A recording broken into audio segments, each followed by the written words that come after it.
Hey, what's up, guys? This is Brian from Whisper Status 74. You're looking at the LG OLED B8 at the bottom and a Panasonic S60 at the top. The S60 is 65 inches, it's just further back. The OLED is closer. What I want to talk about in this video is viewing angle. Now, a lot of you guys have thought the plasma looks better, and plasma is beautiful, do not get me wrong. It is a gorgeous image, but keep in mind the camera is making the OLED look a little more blown out. It is very bright in comparison to the plasma, but sitting here looking at it, you're looking at 1080p versus 4K. But that's actually not 100% true. I will show you that in a second. But I want to talk about viewing angle and the importance of viewing angle. OLED has always been able to say they have the widest viewing angle with no diminishing of colors off angle or off axis. Now, this isn't something that's ever really mattered to me, simply because I am in front of a very large LED at 75 inches, and my viewing area is not very wide in my little home theater, and the display is very large.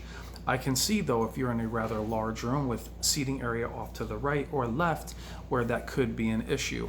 I've never noticed it on plasma because they have perfect viewing angles just like OLED, but it is important to consumers, as you've seen Samsung, Sony really try to incorporate lower contrast to allow for a wider viewing angle, which to me is a little ridiculous to give up their strengths for that, but it is something that's popular among people. What I want to show you quick before I even get into that is right now I have a PlayStation 3 split between the two displays. Now, the reason I did that was to show some upscaling in an earlier video.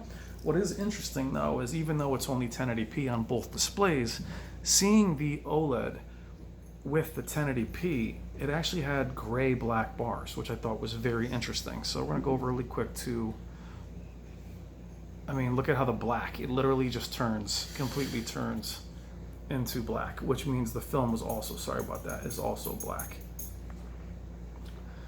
But the main concern with viewing angle, people think it's diminishing of colors, when in reality with LED, what it does more than anything is it creates blooming. Heavy blooming you'll see in the black bars, you will see not only diminishing of colors, but you'll see artifacting, and blooming will just be so heavy off angle. Now, here we are looking at, let's see, just looking at anything here. This new demo here of Dark Crystal. And as we lower the camera and begin to, I'll just take it off the tripod. And as we begin to get off angle,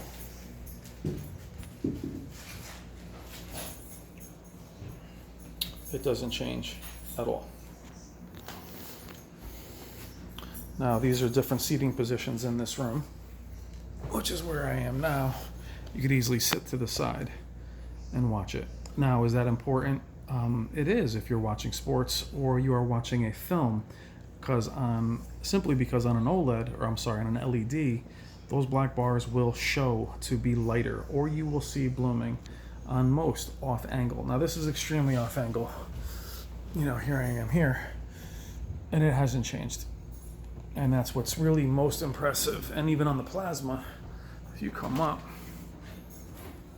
same. Which is why, to me, OLED was the spiritual successor to plasma. So we're gonna start a movie with black bars to show you that. Now, what you're seeing at the bottom is Ultra Carbon, which is Dolby Vision, which looks unbelievable. We'll do the Dolby Vision video tomorrow. Now, all you're gonna see is the haloing on the stand, but the actual bars themselves, even with my camera doing some, don't look at the stand, just look at those black bars. Now, they're gonna look a little highlighted. That's coming off the stand because up here, it's not there. And that is one of the biggest selling points. Oops, sorry. That's a problem with my camera. I can't control the aperture anymore. But why is this important? Well, with LEDs, a lot of you guys will say, why are you having displays up higher? Truthfully, I like my display chest level, and most people want it up higher just because aesthetically it's out of the way. The challenge with holding an LED up higher is the blooming is not just evident off angle, it's above and below. That's where even the best LEDs do tend to struggle.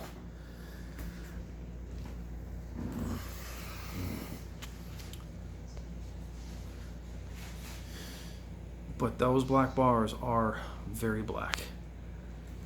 You can see that little bit of haloing in the middle is actually my camera, and it's off the stand. Probably the biggest weakness of the design of this display is that stand, as it reflects light. But really can't get darker than that. And that's off angle. That's pretty amazing. And same with the plasma. We'll show another one. As a screensaver, kicks in. Here with dark crystal, I covered the stand, but what you're still seeing is it's reflecting off the table. That's why you see that little bit of whiteness or lightness into the black bars there. So neat trick, don't cover the base, as I couldn't actually cover the sensor. But we're talking about, again, black bars. Black bars being the main. Now I know it's showing that purple into the black bars, but it's not here.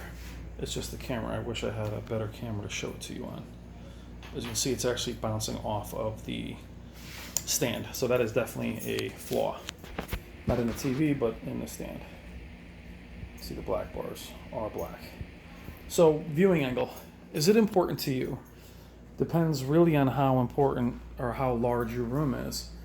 But OLED does have the best viewing angle.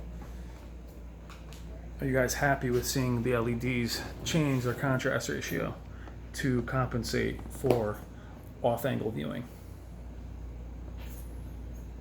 So, which is why I recommend to most of you guys coming from plasma that OLED is really your only option. If you're used to that plasma look, that you're used to the wide viewing angle, you're used to the color staying off axis. Ali Wong, what the heck? But off axis, you're used to that. And it's why it's a selling point for most people. Now, for a lot of us, we could really care less. It's not super important to me. Again, I'm in a smaller home theater, doesn't bother me. But it is impressive, and it's something that I need to do a video on to point out. The lack of shifting, but again, blooming on LEDs is not just from the side, guys. It's from above and below. So when hanging your TVs up high, I don't recommend you hang them up high if you have an LED. That is you're gonna see some blooming. So you're gonna see color shift, not just from the sides, but above and below. It will change the image quite a bit. So it is an excellent picture. Now guys, the OLED goes back in a few days. And before I close with the viewing angle, again, it's important. Is it the biggest reason to change contrast among LEDs? I don't agree with that, but there is some serious value to this. I will say, again, my camera, the aperture is not moving automatically. I can't lock it. It is impressive. Is OLED the end all be all? That will be the video I do once it goes back.